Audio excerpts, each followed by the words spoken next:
जय भीम दोस्तों। जैसा कि आप सभी लोग जानते हैं कि गणपति महोत्सव अब सिर्फ महाराष्ट्र में ही नहीं पूरे देश में बहुत धूमधाम से मनाया जाता है।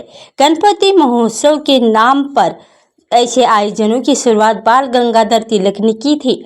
लेकिन क्या आप जानते हैं कि गणपति महोत्सव शुरू करने के पीछे की सबसे बड़ी वजह क्या थी? आइए आज हम आपको बताते हैं इसके पीछे की सच्चाई। और इसकी मुख्य वजह थी बहुजनों के आंदोलन को दबाना और राष्ट्रपिता ज्योतिबा फुले के मिशन में अड़ंगा लगाना था। आगे के इस वीडियो में हम जानेंगे कि कैसे बाल गंगाधर तिलक ने गणपति महोत्सव के बहाने समाज सुधारों को रोकने की कोशिश की थी। आज की इस वीडियो में हम इसी के बारे में आपको बताएंगे। तो चलिए आज के इस वीडियो को शुरू करते हैं। 19वीं सदी का भारत जाति के हिसाब से बुरी तरह से बटा हुआ था। ब्राह्मण सबसे ऊपर, शूद्र अतिशूद्र समाज यानी दलित समाज बहुत बुरी हालत में था। शूद्र और महिलाओं की हालत पशुओं से भी बदतर थी। ऐसे मुश्किल वक्त में राष्ट्रपिता ज्योतिबा फुले जैसे सितारा चमका, जिसने इस देश को दलितों के रहने लायक बनाने के लिए अपनी पूरी जिंदगी लगा दी। ज्योतिबा फुले कहते थे कि इंसान और इंसान में जाति के आधार पर भेदभाव नहीं किया जाना चाहिए। महात्मा फुले ब्राह्मणवाद के खिलाफ जबरदस्त आंदोलन चलाते हैं। वह शूद्र अतिशूद्रों को अंधविश्वास से बाहर निकालने के लिए 24 सितंबर 1873 को सत्यशोधक समाज की स्थापना करते हैं। महात्मा फुले ब्राह्मणों की सत्ता को चुनौती देते हैं। वह महिलाओं की शिक्षा पर जोर देते हैं। पहले अपनी पत्नी सावित्रीबाई के साथ मिलकर 1848 में भारत में लड़कियों के लिए पहला स्कूल खोलते हैं। ज्योतिबा फुले ने 19वीं सदी के भारत में क्रांति लाकर रख दी थी और उन्होंने विधवा पुनर्विवाह शुरू कराया। ब्राह्मण पुरोहित के बिना शादी करने की शुरुआत की थी और बाल विवाह के खिलाफ कैंपेन भी चलाया। वह जगह जगह पर पोस्टर चिपकाते थे, कैंपेन करते थे, लोगों से बात करते थे। महिलाओं और बच्चों के लिए शेल्टर होम भी खोले और दलित पिछड़े के लिए शिक्षा पर भी वो जोर दिया। महात्मा फुले के ये काम ब्राह्मणवादी सत्ता को खत्म करने का काम कर रहे थे। फुले का सत्यशोधक समाज की गतिविधियों ने पुणे के साथ साथ पूरे महाराष्ट्र ब्राह्मणों की नींद उड़ा दी थी। ब्राह्मणों को लगता था कि अगर शूद्र और अतिशूद्र पढ़ लिख लेंगे तो वे सवाल जवाब करने लगेंगे, महिलाएं भी शिक्षित हो जाएगी तो फिर उनकी दुकानदारी ही बंद हो जाएगी।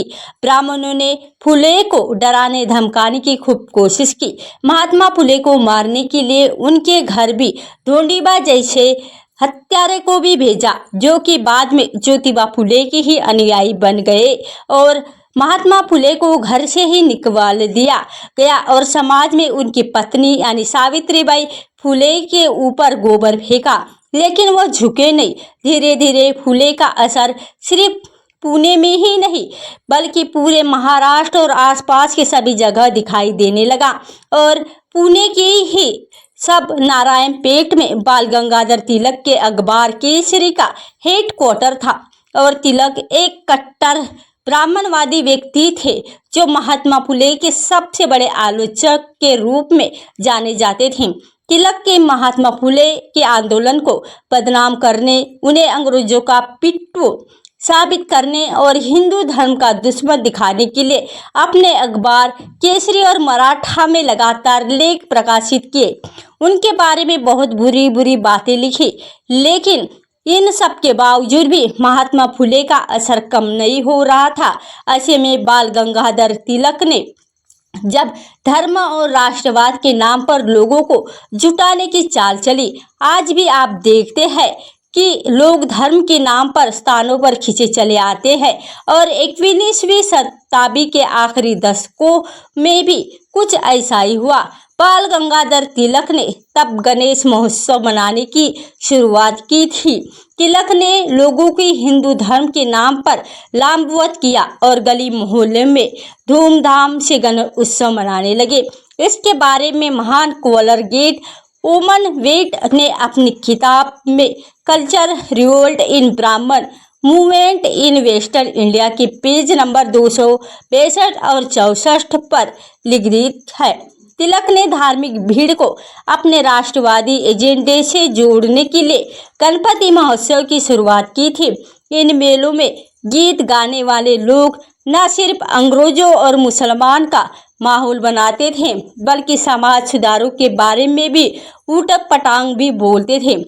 तिलक महात्मा फुले को बिल्कुल पसंद नहीं करते थे और अक्सर अपने अखबार केसरी मराठा में उनके खिलाफ और उनके संगठन समाज के बारे में बहुत ही बुरी भरी बातें कहते थे और लिखते थे।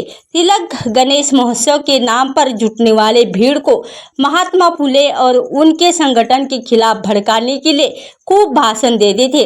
पता नहीं क्या क्या बातें उनको बोलते थे और बोलते रहते थे, बहुत बुरी बुरी बातें बोलते थे। इस तरह से उन्होंने धार्मिक जुलूस का इस्तेमाल अपनी ब्राह्मणवादी विचारधारा को आगे बढ़ाने के लिए किया। अब मैं आपको राष्ट्रपिता ज्योतिबा फुले और बाल गंगाधर तिलक के बीच चलने वाले मतभेदों के बारे में बता देती हूँ कि ऐसे कौन से मसले थे, किन किन मुद्दों पर उन दोनों के बीच में मतभेद था। और तिलक जो है वह महात्मा फुले को अपना दुश्मन मानते थे। राष्ट्रपिता ज्योतिबा फुले कहते थे कि 4 वर्णों में आधारित जाति व्यवस्था बहुत खराब चीज है और इंसानों के बीच में जाति भेद नहीं होना चाहिए। लेकिन तिलक चतुर्वर्णीय जातिवाद के कट्टर समर्थक थे।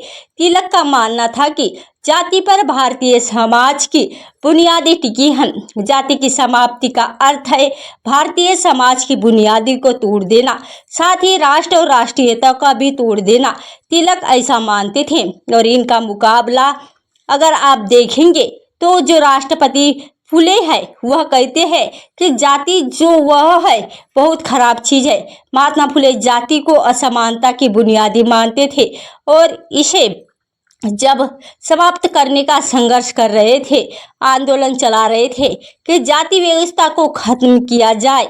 और जबकि तिलक ने फुले को राष्ट्रद्रोही कहा क्योंकि वह राष्ट्र की बुनियादी जाति व्यवस्था को तोड़ना चाहते थे। महात्मा फुले कहती थी कि ब्राह्मणों ने अपने फायदे के लिए समाज और ब्राह्मण, क्षत्रिय, वैश्य और शूद्र जैसे वर्णों में बांट दिया।